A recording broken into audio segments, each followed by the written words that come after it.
Știai că astăzi, marți, ai 40% reducere la pizza de 24 cm în aplicația Presto? Chiar nu știam nici că azi e marți. Deci 40% reducere, foarte avantajos. Păi ce zi credeai că e?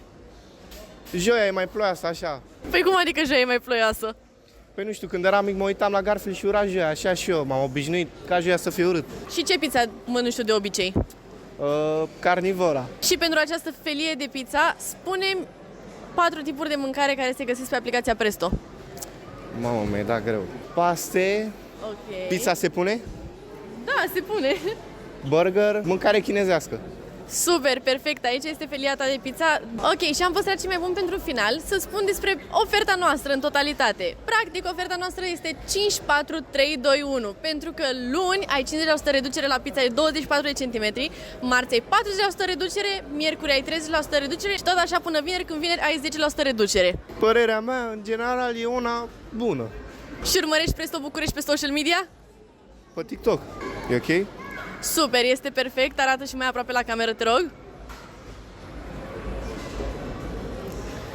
Și poftă bună în continuare!